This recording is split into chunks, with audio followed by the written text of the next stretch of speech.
আপোনাৰ urine pregnancy test ঘৰত positive আহিছে। এতিয়া ডক্টৰৰ ওচৰলৈ গ'লে আপোনাক কি পৰীক্ষা কৰিব দিব।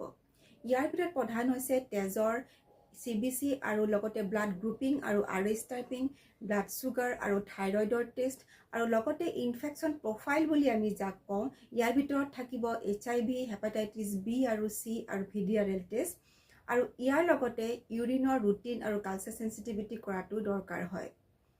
ইয়াৰ পিছতে এটা দৰকাৰী কথা ক'ব লাগিব যে যদিহে আপোনাৰ প্ৰেগনেন্সিৰ আগৰ পৰাই ডায়েবেটিছ আৰু প্ৰেছাৰ আছিলে, তেনেহ'লে কেইটামান আৰু টেষ্ট যোগ হ'ব। সেইকেইটা হৈছে HbA1c, ফাষ্টিং ব্লাড চুগাৰ আৰু পোষ্টপান্ডিয়েল ব্লাড চুগাৰ, চেৰাম ক্ৰিয়েটিনিন, আৰু কেতিয়াবা লিভাৰ ফাংচন টেষ্টটো দিব লগা হয়। আৰু যদিহে আপোনাৰ এই প্ৰেগনেন্সিৰ আগতে মিছকেৰেজ হৈছিলে বা এইটো প্ৰেগনেন্সিত অলপকৈ স্পটিং হৈ আছে, তেনেহ'লে আপোনাক আৰু এটা ব্লাড টেষ্ট কৰিব দিব লগা হ'ব। সেইটো হৈছে চেৰাম বিটা HCG।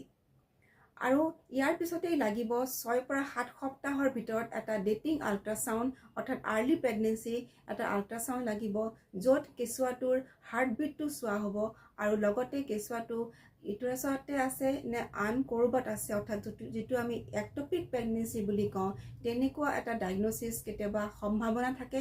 গতিকে এই ডেটিং আল্ট্ৰাচাউণ্ডটো অতিকে দৰকাৰী হয়। নমস্কাৰ।